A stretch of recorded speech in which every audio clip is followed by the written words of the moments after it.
Are we doing the topics back to back to back, or are we doing interlaced? Or I think round interlaced, and I'll just interlace them. How about that? okay. Or All we right. throw it. How about we do it?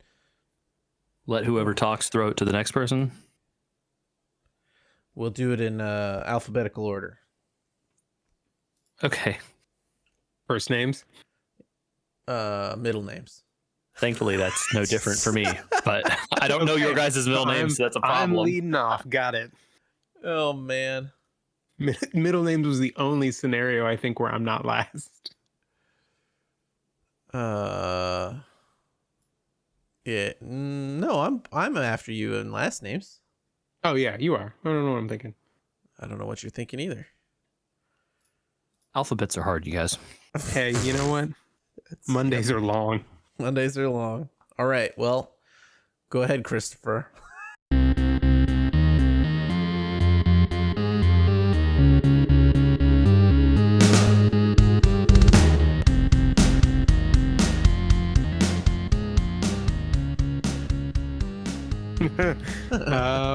Welcome to a very special episode of We Were Gamers. It's triples. Episode 333. Woo! Woo! Yeah, we were off going last to week, right, Michael? Yeah, we were off last week. We decided to take a break, enjoy some trick-or-treating and copious amounts of candy eating with our friends and families.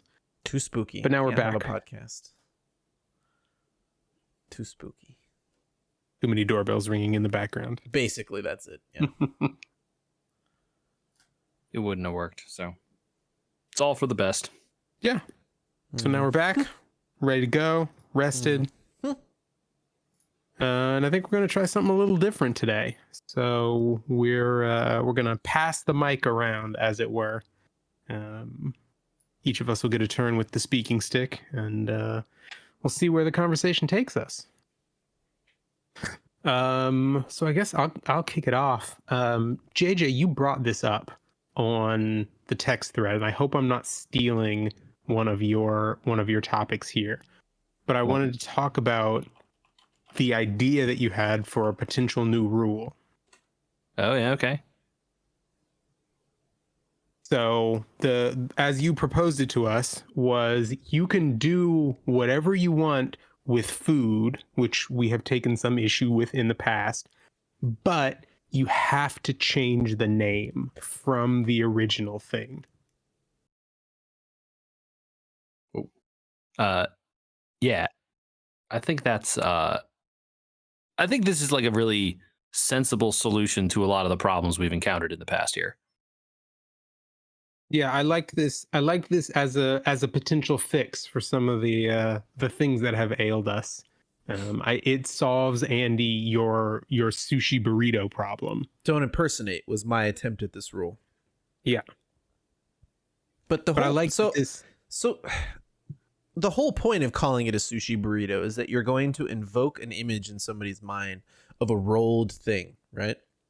Right. You're doing it for reasons of convenience. But right, everybody knows it's a wrap, basically, but they don't want to call it a wrap. So really, one of the questions here is, who's in charge of the naming that causes someone to have to change the name?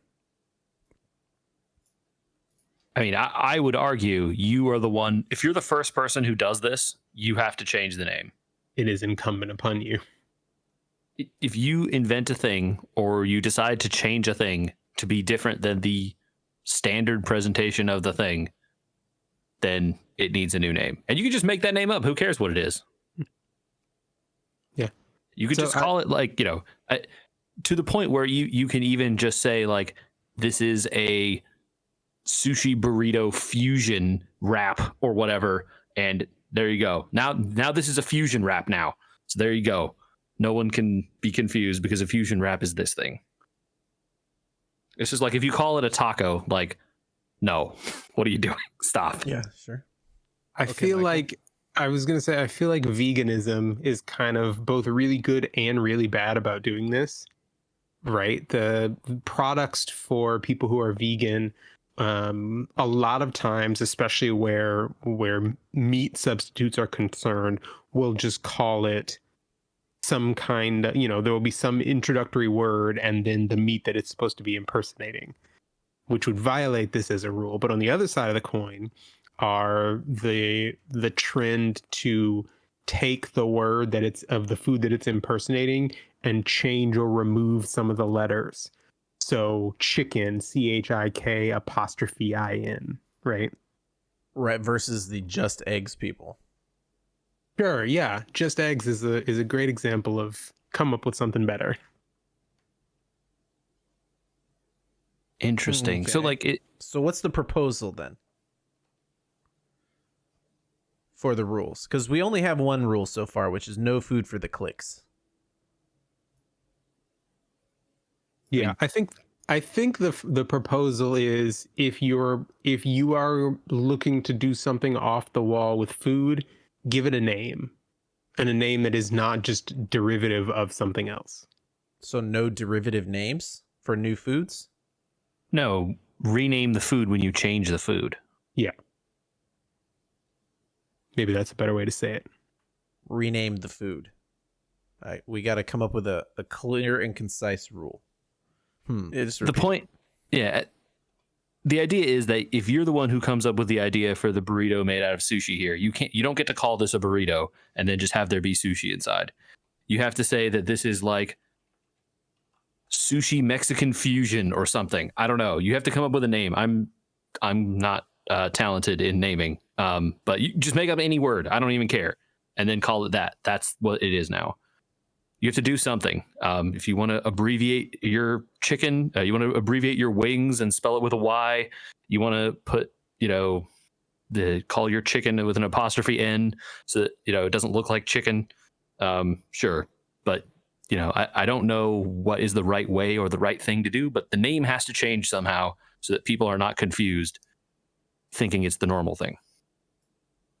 I like that, the way you just said it there. The name has to change. And I think that's the essence of what I proposed and what I saw here that people were talking about. It was like the problem is the confusion, right? You go to a restaurant, you order a thing, and they're like, "Oh, this is our take on a BLT." It's like, okay, but there's no T, so Yeah. you have made a BA something else. Like that's not a BLT. Don't call it that.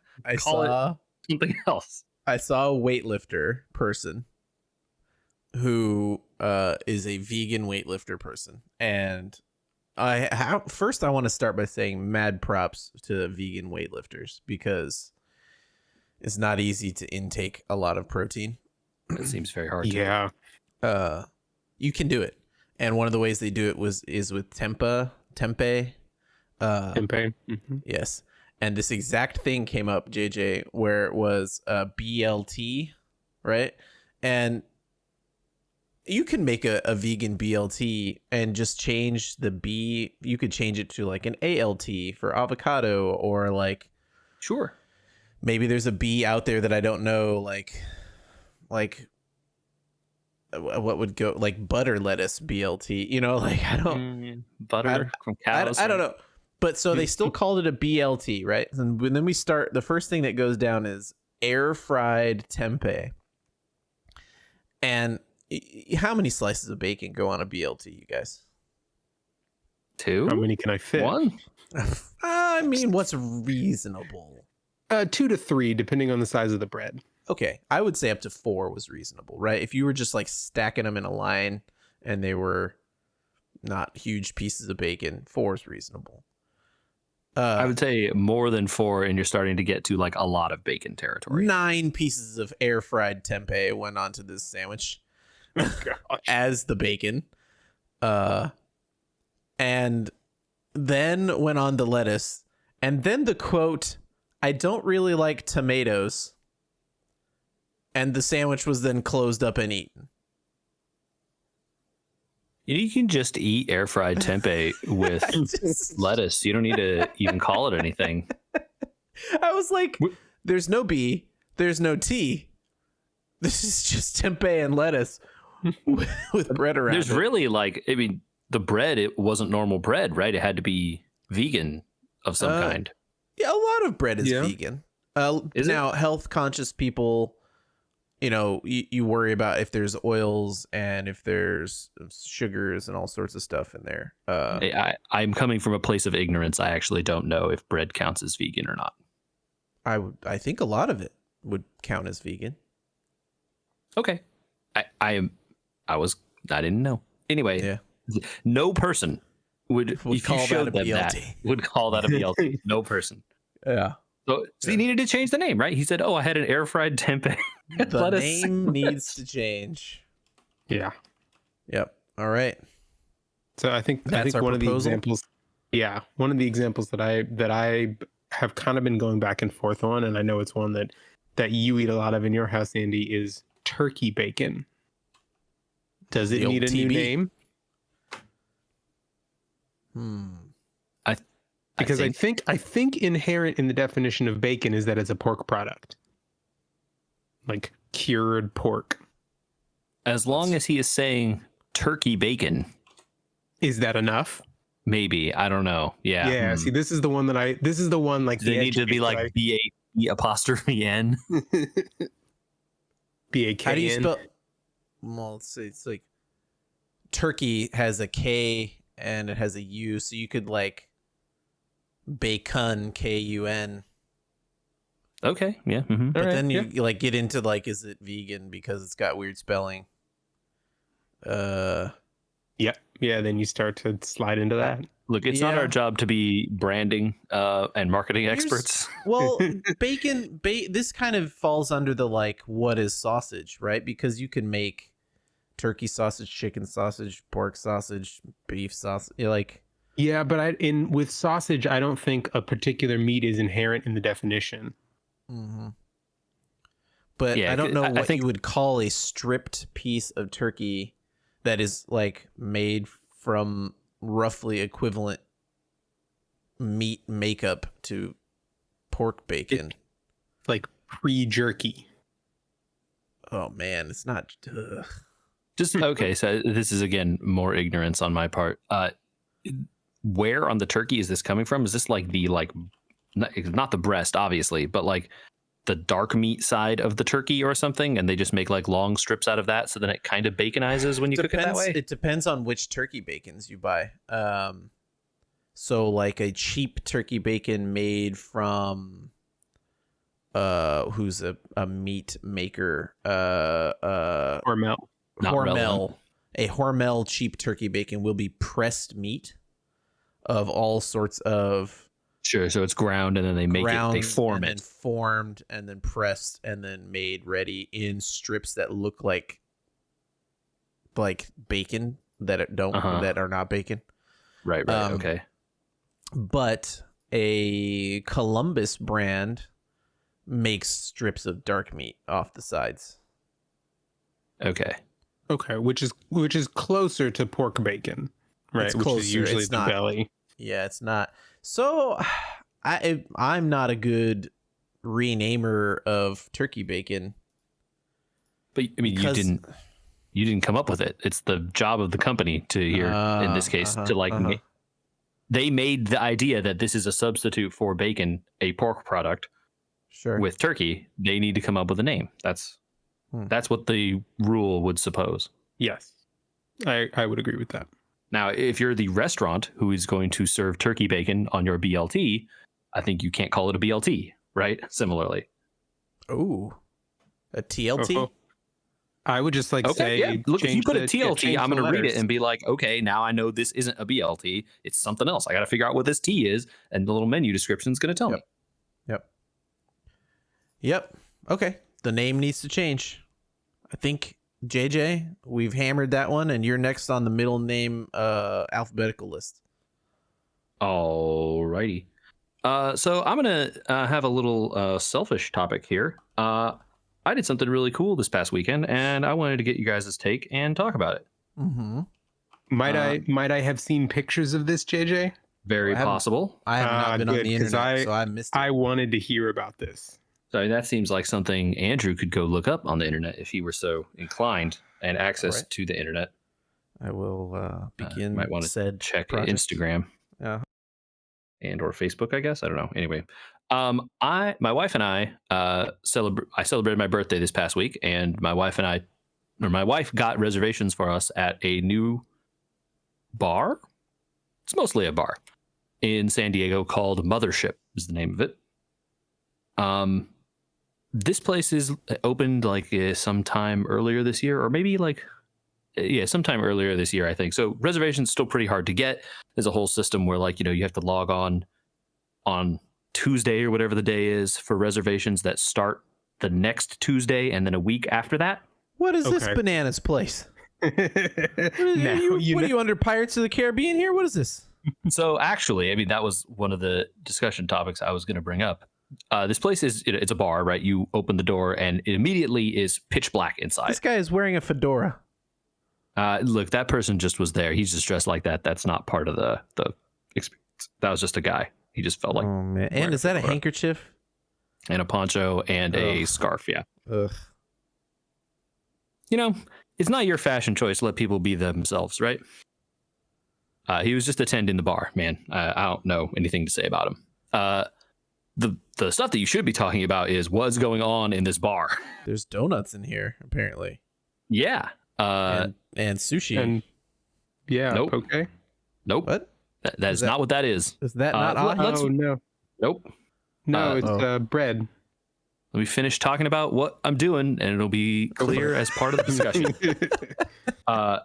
So this place is it's called Mothership. We got this reservation. They were hard to get. So, we go in, it's immediately pitch black outside. And, as you walk in the door, they slow you in the entryway to be like, let your eyes adjust. Cause it's 4:00 outside and bright and pitch black inside this bar. And, they sat us at our table, and it's a themed restaurant, mostly bar. And the theme is a spaceship crashed on an alien planet and they couldn't escape, so they resigned themselves to living with the land where they are. It's a deserted alien planet. They haven't found any other life forms. It's just this planet that they're at. There's all kinds of weird decorations that look like some weird alien space. There's all the bar side of the bar looks like, with the chairs and stuff look like spaceship parts. It really has the vibe of what's the name of that place in Disneyland that you guys go to? I know you know what I'm talking about, with all the tiki restaurants and mugs and stuff. You're talking about Trader Sam's. Yeah, where every corner has weird, crazy details. Mm-hmm. And the whole place is completely themed. All the people are wearing get-ups that are, themed for the bar, but I mean, it's mostly just black wait service kind of clothes. And the menu is all themed in weird space and weird stuff. They all have weird space names. All the food is weird and space-like, to the point where in these pictures that we took, firstly, the entire menu is vegetarian. I don't know if it's vegan or not, but it's definitely vegetarian. There's no meat on the menu at all. Those little squares things, those are fried potatoes. The name of that dish is just called potato. That's the name of the dish. Okay.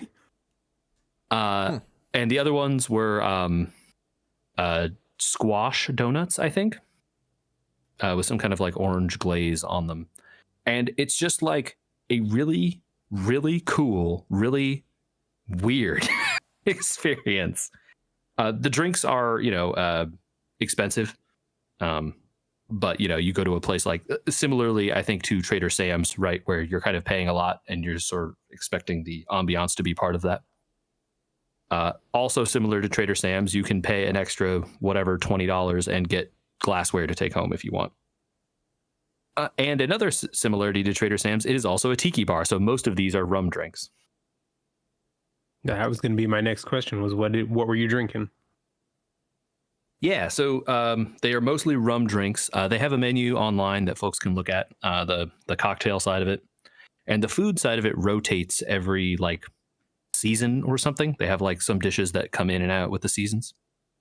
But the cocktails are, they all have funny names like the Mind Killer or the homing beacon, the warp drive, the all these kinds of like spacey kind of names, and they all come in weird shaped cups because these kinds of places all have weird cups. But like one drink I ordered had some like higher strength rums and falernum and some other stuff in it, and sage. Oh, you're on not top. a huge fan of falernum, huh?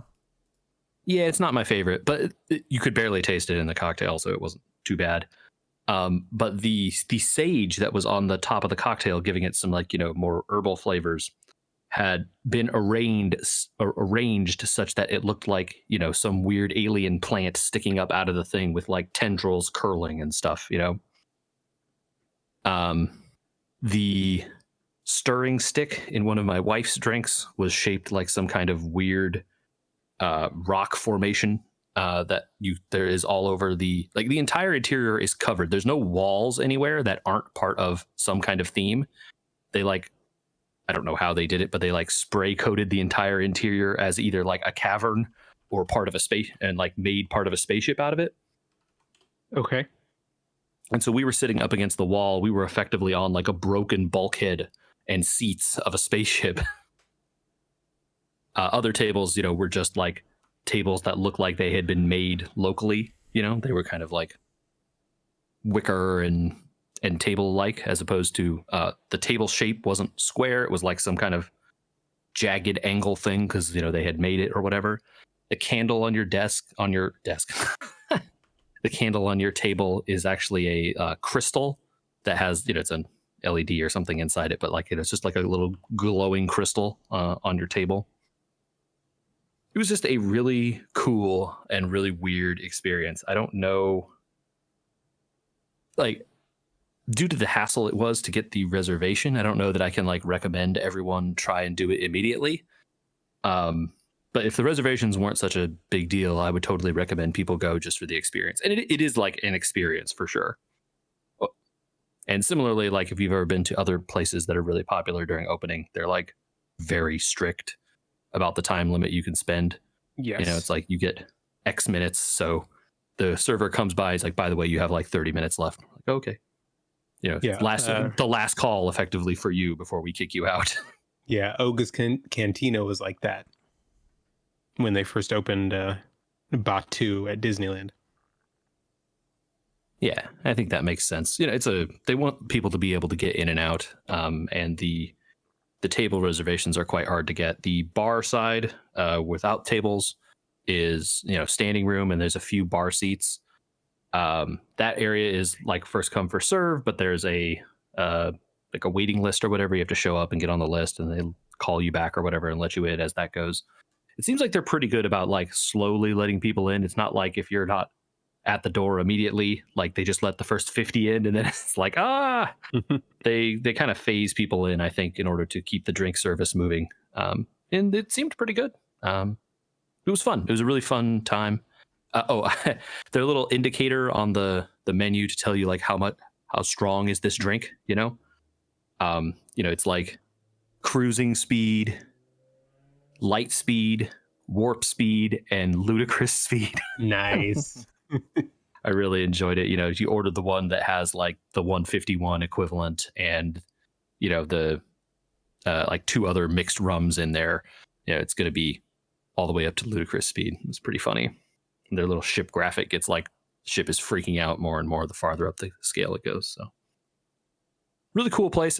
They said it's playing weird kind of alien ambient music the whole time, and they sell a record of the songs that they play in the bar. So if you want to order the music from the other planet or whatever, they'll sell you a record of it, which I thought was pretty weird. That's fun. It just sort of completes the whole experience. Yeah, really cool time. Like I said, if folks are in San Diego and they want to check that out, it's called Mothership. Go online and look at pictures and stuff. Anyway, it's a really interesting place. Cool. I think that's probably about my 10 minutes. So I guess I'm passing the mic to you here, Andrew. Okay. I don't know if this was on anybody's bingo card for tonight, but I'm going to take it. I want to play, and I want to be very clear up front that I'm playing devil's advocate here because I want to debate something. that I think in the long run I don't actually believe, but I want to take it on. But you're taking the anti-position. But I'm going to take the position that I know that neither one of you two will take, because I'm the only one here with an Apple device. Mm-hmm. The EU ruling that came out last week was a pretty hot topic, in so much as now Apple has decided to cut short any more fighting that they're willing to do over the European Union's decision that consumer products need to share qualified connectors, right? So Apple is not allowed to make a proprietary phone jack for something that can be easily accomplished by USB-C. Is that my understanding? Is that roughly correct? I don't know the exact language, but the net result is that, yeah, they can't use proprietary connectors, I believe. Yes. Okay. The plug for the iPhone is I think an 8-pin plug that came out in 2008. And it's been the same ever since. And it has been able to do things like high-speed USB transfer since then, at USB 3+ speeds. It has been able to do audio. It has been able to do all sorts of forward-thinking things. And it is much thinner in the phone than a USB-C connection, and less prone to damage because the pins on both devices are not susceptible to being broken as easily, right? Like the interior of a USB-C is pretty fragile, actually, on the phone side, or on the the receiving connector side, not the cable as much.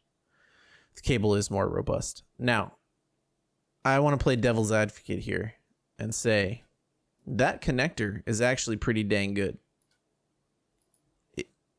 It might be better than a USB-C connector in the long run or the short run.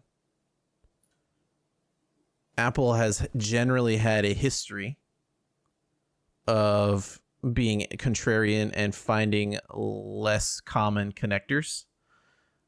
They used FireWire 400, FireWire 800 back in the day, before switching over to USB at, I think, USB 3 era, and then USB-C. They were using mini DisplayPort connectors instead of trying to do things over USB. So my contrarian position is forcing them and other companies to not try to gain advantages by using better connectors or developing better connectors might be bad for innovation in the long run. I brought receipts and examples if you want to go through timelines of USB speeds versus FireWire speeds and all sorts of things that different companies have developed at the same times. But I think it starts as a general question here. What are your thoughts? I'm going to let Michael go because I think I have the winning shot here, unfortunately. Oh, okay. Well, I don't know. I understand where you're coming from with the competition is good for progressing technology, but I think that with something like this, and specifically like you mentioned, the speed of transfer of data, I think just the size of devices and the higher and higher quality content that people are consuming is going to necessitate continuing to innovate to be able to keep up, right? Because people aren't going to suddenly start, without a change in technology, people aren't suddenly going to start using much smaller files to do the same things that they're currently doing, right? The file size is only going to grow. And I mean, USB-C is just the connector type, the flip-sideable connector. The actual USB standard is USB 3 or USB 3.1 or USB 3.1 Gen 2 or 3.2 or whatever the 500 other ones there are. I think the type internally is not what they're worried about as much as the connector type is maybe what you're pointing out. Me or Michael? JJ's point here, maybe. Yeah.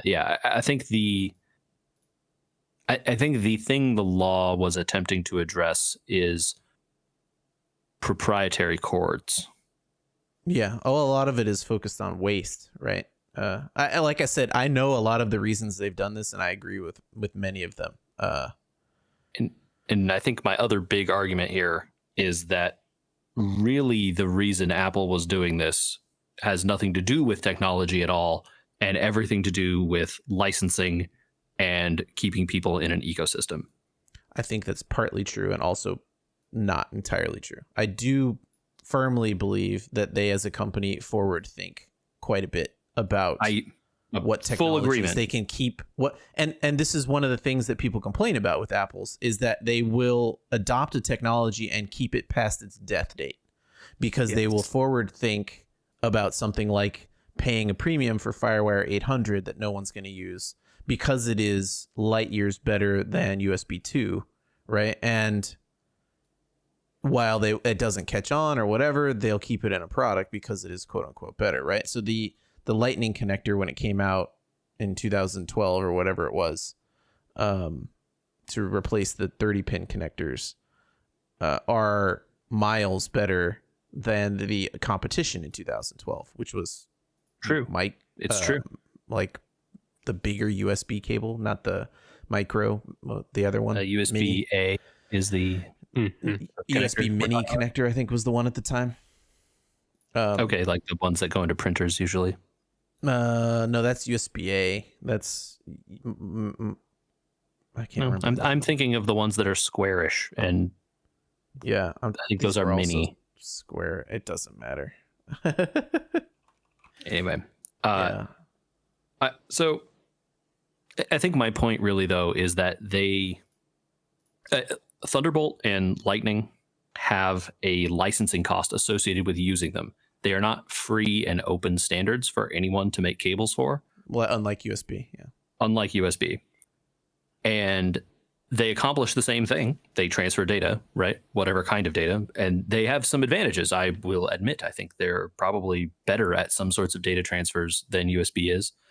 And USB has a whole host of like legacy issues with like, backwards compatibility of really old USB products and all this kind of stuff. I mean, just personally speaking, I know that I've broken Lightning connectors before, but at least when you break one of the things I like the best about it is that your device isn't screwed because the piece you've broken is on the cable, not inside the device. That's one of my main problems with USB in general. Yeah, I mean, I have lots of faults against USB, but a lot of them are. I haven't broken many connectors on like the connector side. I've broken the cables like so frequently. It's not usually me that has broken stuff. I will point out it's people around me. I say, how'd you break this? And it doesn't really matter, but they are breakable by normal people, not kids either. I'm just saying. Right, full agreement. And I think I think really the thing that this law was attempting to address is they were never going to standardize, right? Because there was financial incentive for them not to. And this was a way for those governments to forcibly make a company standardize in a way that I guess these governments view as helpful. Is it? I feel it's really hard to say. Like, I think isn't Intel involved in Lightning somehow? Are they the owners of that? Is it license? Intel or is it Sony? I truly don't know. Now I remember just FireWire really was Sony, but now I don't remember. Anyway, some company is being paid like for patents. That's not a word. Licenses. Yeah. We have the patents baggins. So, and I personally don't like this kind of patent technology being involved all the time in software stuff. And I really wish it would go away. It's like, oh, we patented this like thing. You can't use it. It's software. Yeah. What? Well, but that's the idea that there's somewhere out there, like Apple computers got a name for being creative computers, right? Like creatives use them all the time because they worked so much quicker at certain jobs, like loading footage or writing photos over a wire without huge buffer times and all that sort of stuff. And pushed other people to do stuff faster. So the idea that like a standardization will keep things going is kind of I don't know. So it's a question. I think the innovation here, right, is that now they are forced to use this connector. But like I said, that's different from the like data protocol that's going on here. There's nothing stopping them from saying, "Oh, we're going to invent USB 6." Right? Like you guys are working on USB 4, we're talking about USB 6 over here. And now it's a standard connector, anyone can use it. But it has all these better and more powerful capabilities that only we support because we invented them. Right? Yeah, they could do stuff like this. That's my actual personal opinion is like, well, nothing prevents Apple from joining the USB Commission and pushing forward new generations and then just adopting them faster. Yep. Yeah. No, that's the real answer, right? Because USB is Intel and Microsoft and defunct companies and IBM and a whole bunch of people that are parts of it. So there's no just like reason. And just like, it's one of those things where like, just like Wi-Fi, you can still use older USBs and no one is going to stop you. No one's going to stop you from using newer ones either. Right. Yep. Mm-hmm. Yeah. Okay. Well, it was an interesting thought process of, they used to use cables people didn't use to force technology forward. I wonder what'll happen now. And you also have a good point. Like, it doesn't prevent them from changing things on the inside of the computer. Even if the USB-C connects the same way, it doesn't have to work the same way. Yeah. Just like, what's the thing you can do with the Apple phone with you air move stuff to people, and that doesn't work if you don't have if you don't have an AirDrop compatible thing on the other side as well, right? Yeah, and the technology with AirDrop is getting better and better because Bluetooth technology took a jump, and they've developed a way to use Wi-Fi and Bluetooth together to force stuff across even faster. It's pretty inventive. I wonder if other people will take it on. Okay, I'm out of time. That's it. M, all right. Back.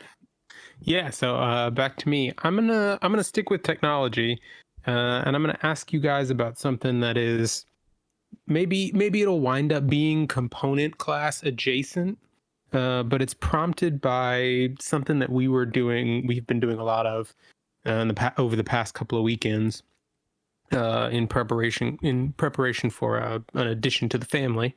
But we have been reading lots and lots. You guys are getting a dog?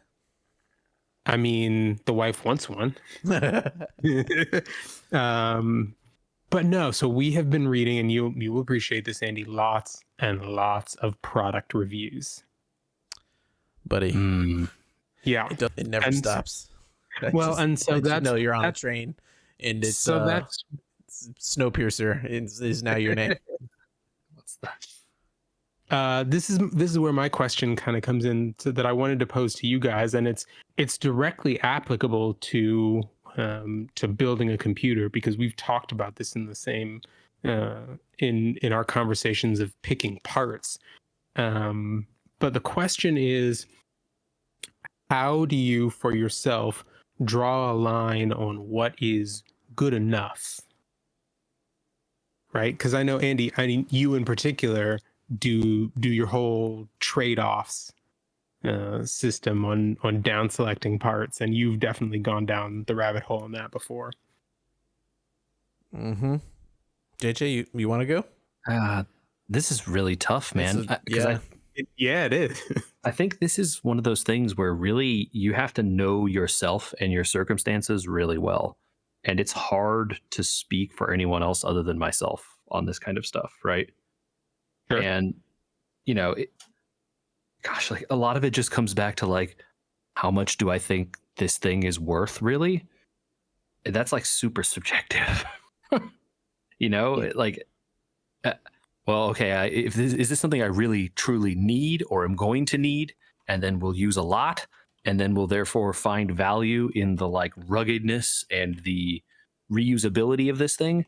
or is this a kind of thing where I'm going to like use this every so often and it's like kind of okay if it's not that robust because I'm going to use it a few times and whatever.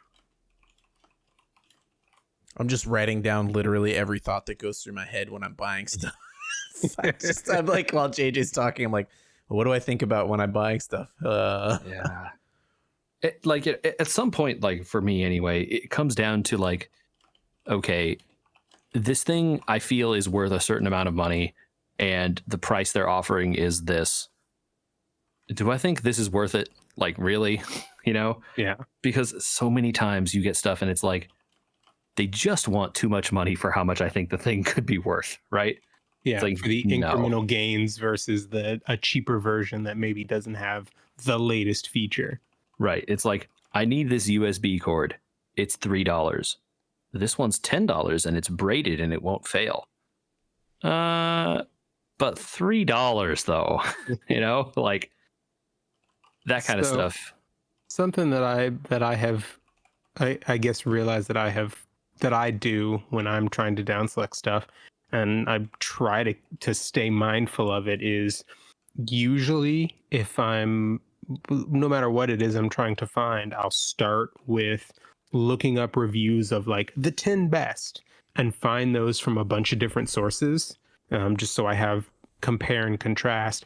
But it helps to remember that the people who have written those have already done the work to like slog through the dreck and find you the upper end of things that to choose between, right? So it's much smaller gradations between the items that you're choosing between, and they're all at the top of the list. Right. It's the 10 best, but there's like 700 other ones. Right.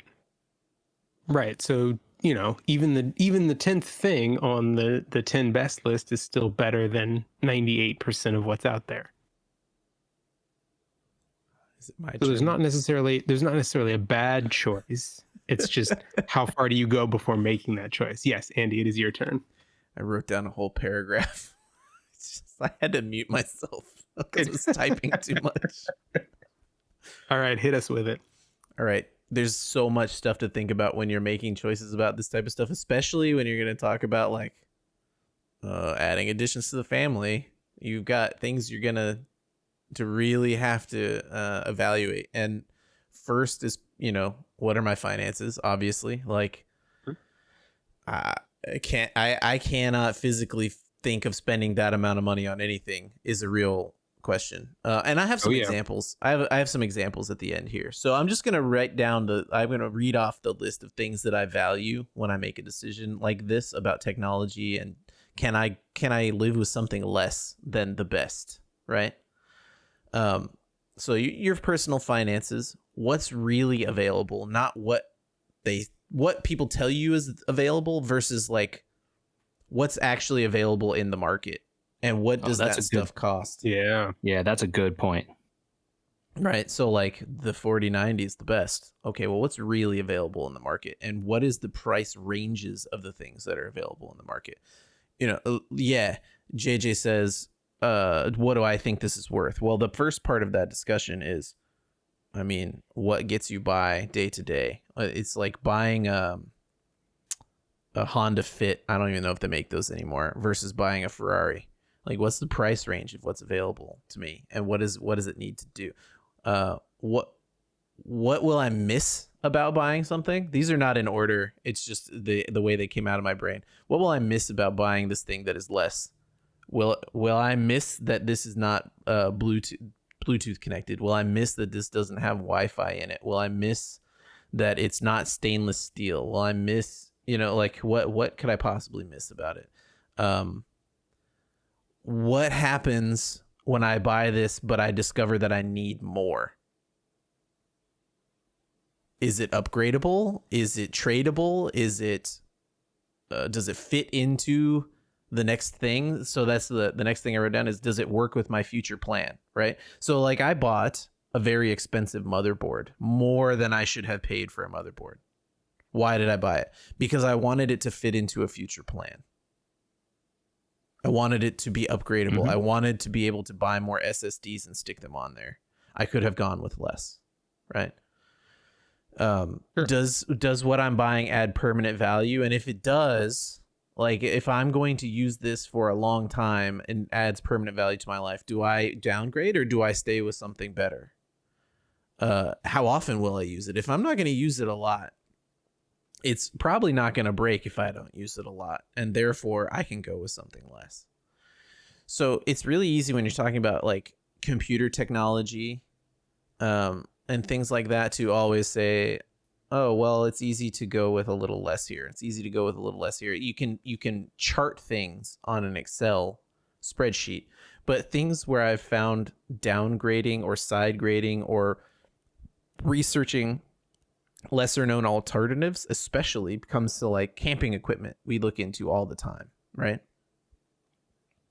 Well, what's the best tent? Because I don't want one that rips or leaks.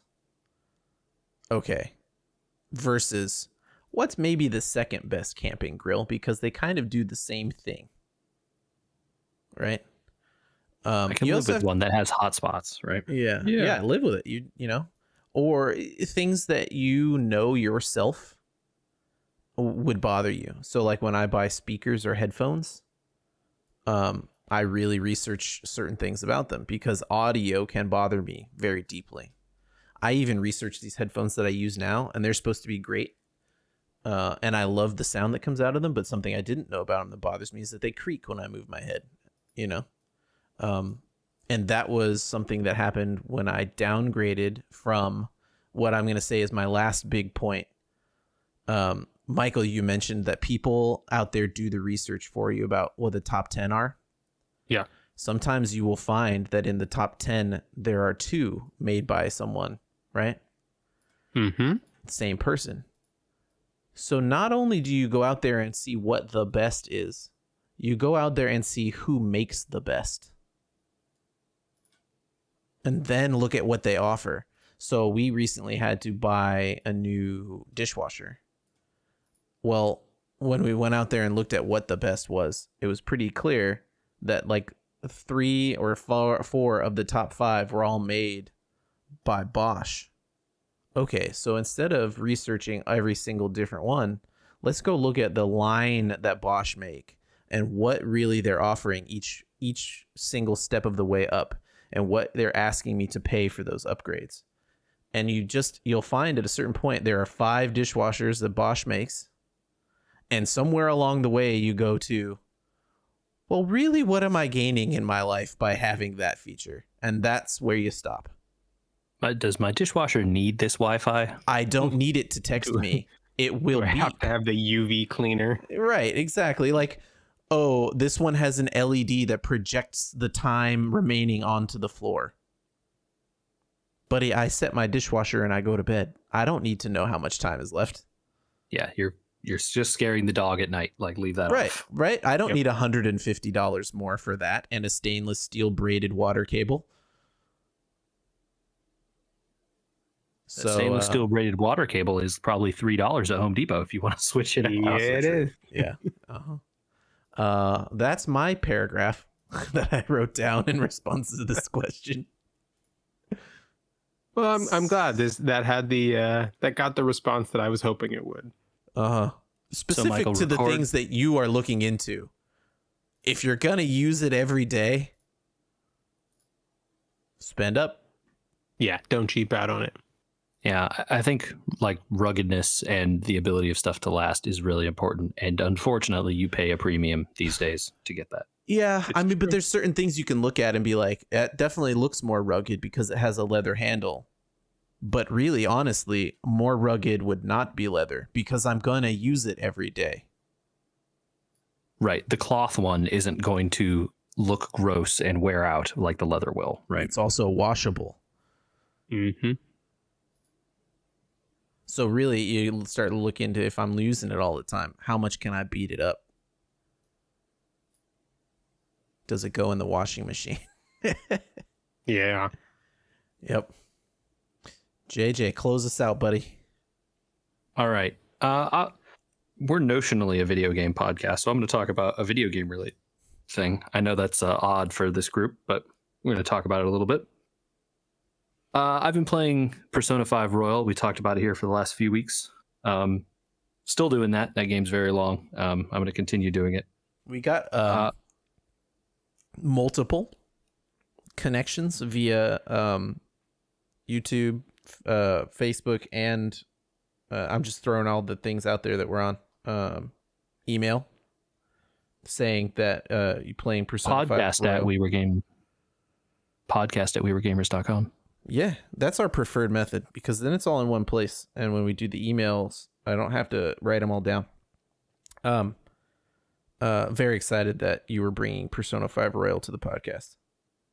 Well, enjoy the continued missions of me doing that. And I wanted to get y'all's take on what I've been doing for this playthrough. So I played Persona 5, the original, so I sort of know the story here. Yeah. I haven't played, it's been a long time, so I kind of forget a lot of the beats of that story. But as I'm playing through, I'm like, oh yeah, okay, now we're going to do this, right? I remember what the twist is here. But the day-to-day details are a little different. How do you guys feel about using guides and walkthroughs? Go for it. It kind of depends on the game for me. I'm using one right now for playing through Trails from Zero. Mm-hmm. And a part of that is a choice to not want to miss anything. But I also went out of my way to find one that is written to be spoiler free. Oh, cool. So it doesn't give you many story beats at all, in fact. It'll just say things like, when you get to this point, make sure you make this decision or go talk to this person. So that you're not missing things on your collectathon RPG journey. But it doesn't give the story away. And I mean, in that game specifically, right? Like, are you going and talking back to every NPC after you do something? Because that game literally does have like a single random town NPC has like 500 lines of dialogue throughout the game because you come back and visit them and something happened and now they're saying something different, right? Yeah. And that's the other thing, is that it saves you a lot of time from having to do that, right? Because you could talk to every NPC again at the end of every chapter to make sure that you don't miss a single thing. But a lot of that's not going to get you anything. Yeah. But in some instances, though, there's like whole cool storylines that you don't see because That's you true. didn't talk to these people, right? Not essential storylines to the plot necessarily. But, if you wanted to see if so-and-so ends up going out with his boyfriend over there, like, I'll Hey. talk to him. Yeah. Okay, so I wanted to bring that up because I've been using a supposedly 100% walkthrough for this guide, for this game. Persona, which I've talked about before, has, this system where every day you get to hang out with your social mates and then you pick what you do and that So if affects you- the levels. If you don't do the right things in the right order, you're not going to 100% the game, right? In theory, that's the idea, yeah. And then, like, what does 100% mean? Sure. Right? Like, in this instance, it's like, we're going to get you every single trophy. We're going to get you the platinum. We're going to get you all of the achievements that are reasonable to get in one, go through. You're going to try see all the confidants. You're going to see all of the weird extra scenes. You're going to kill the ultra boss. You're going to kill the secret thing. You're going to do all these other weird steps, right? So I'm following it for now, but I'm not willing to say that I'm going to stick to it the whole way through. Okay. Based on how I know these games like can potentially turn into horrific 1,000-hour grind fests. Yeah. I think I have a nuanced answer to your question that ties into that. And that is, if it is a nuanced 1,000-hour thing, my long answer that I can give you to this would tell me that I would not read a guide. Yeah. But I don't know if you want the long answer. Well, I think it would be interesting, to hear at least the overviews here. Okay. The long answer is that I easily remember the idea that games when we were growing up had things you could miss that were important. Like really important. If you didn't steal from Quetzalcoatl or whatever at the beginning of Final Fantasy VIII, you couldn't get Shiva. If you didn't know where all the Skulltulas were, you wouldn't get all the pieces of heart. If you didn't, you know what I mean? Like if you game guides were written hand in hand with the games that we played growing up, and it was almost inevitable that when grandparents or parents bought you your big game for Christmas, you know, you'd get 3 or 4 games, the guides would be in the bag or the box wrapped in there, right? Everyone sold everyone on the guides, and I admit to just sort of reading them and then playing and reading and playing and reading and playing. As I got older, less so, you know, into the later Final Fantasies, etc. And so when people are like, oh, you shouldn't do guides or you should do guides with your first one, I go for it, you know, especially now we don't have a lot of time. And so at night when we're playing Kingdom Hearts, I've beaten the game before. So 1, I'm not going to be surprised by much of anything. And 2, if I can't remember why I can't beat this thing, I would rather look up, oh, you need to go there and get cure before you do this because it's almost impossible otherwise, so that I don't waste 2 or 3 hours that I don't have to go get that thing and then just do it. There's not very many surprises left. And so it's an investment question of, am I invested in quote unquote 100%ing, like you just said? And what does that mean? Like you also said, right? So if a game like Eiyuden Chronicle, the one we just played, is 30 hours and you get all the achievements and everything in the game by doing that, about, you know, little ways in, I might say, you know what, I really like this game. And if I 100% it, I'm only going to lose 5 or 10 hours. I'm going to 100% it. And then, you know, I'll go back and look through a guide and see what I've missed or whatever. And sometimes you'll find out like, oh, well, I made a decision. Like when I did Spiritfarer, I made a decision in that game that unless you play it certain platforms, you can't change the decision and you miss an achievement. And you can't go back, right? Like in certain platforms, you could save scum it and go back and make the other decision and unlock the achievement. Now, what's your investment level? You want to play it again? Not really. Right. But if I knew in advance I was playing something that's 1,000 hours, if I'm going to quote unquote 100% it, it goes right back to the exact same reason I do use a guide in certain circumstances. I don't have the time. So if I know that I don't have the time, I won't use a guide, or I will use a guide depending on what the game is.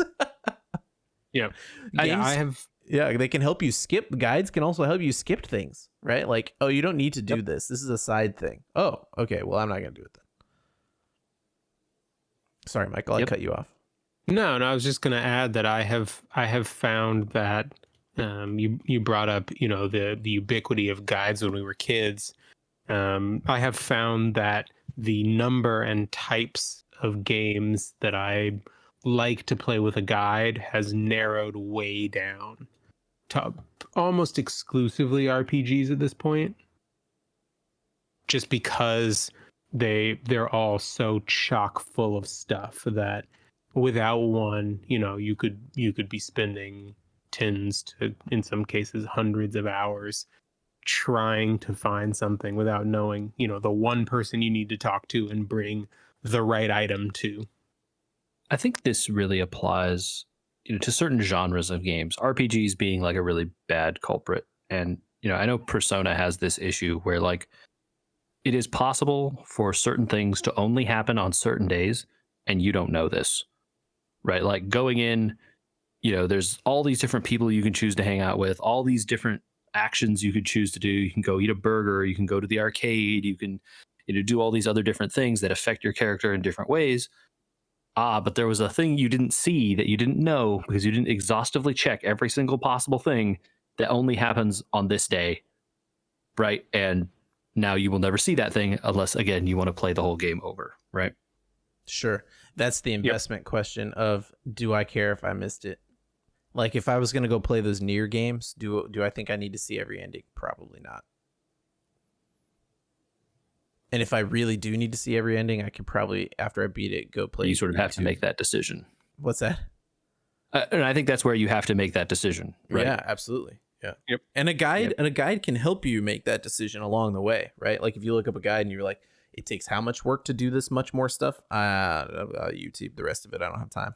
And that's an evolved opinion of mine from younger me that was like, no, I got to do it. I got to get all the endings. But I can't do that with every game. It's not possible. Well, I don't know what the right thing to take is ahead of time, right? I don't know, like, how micromanaging do I need to get, right? I think you have to decide how much you are gonna. Yeah, it's tough though, because sometimes you don't know you're invested until you're 2 or 3 hours in and you're like, I love this. Sure. Yeah. So one thing I do like in this guide that I'm following, they tell you what to do. Well, like there's like 4 other things that you have to answer in between. They don't tell you what to say there. Or they'll be like, okay, you're going to go do this dungeon today. Let me know when you're done. Right. Yeah. In which case it's like, oh, okay. So like I have to figure out how the dungeon works. And like, if, there's spoilered stuff, if you want to go read and like, it'll tell you, here's the more, the highlights of the things you need to accomplish in the dungeon or whatever. But it's not a choice. You have to do all those things to get through the dungeon anyway. Mm-hmm. So you could just kind of go in there and figure it out yourself as long as you get it done on the day or days it tells you to, right? Yeah. Good question. So, I have been following this guide pretty religiously, trying to keep all my social confidence up and figure out all the Phantom Thief stuff that I've been up to. But I thought it was interesting to say, like, how close do I need to get to this guide? Yeah. If you need to know what guide JJ is using, Michael, where would you email us? You can email us at podcast@weweregamers.com. Boom. Tell us what you thought of our new format. It's maybe not a permanent thing, but I liked it. I'll just say right up, I liked it. Yeah, I think we had a good time with it. But you could also get at us on social. We're on Facebook, Insta, Twitter for now. You can check out our YouTube channel. We've got some nice curated content there. You can see the fun that Andy has in putting the videos of our episodes together. Yeah. Sometimes I troll people. Speaking of RPGs.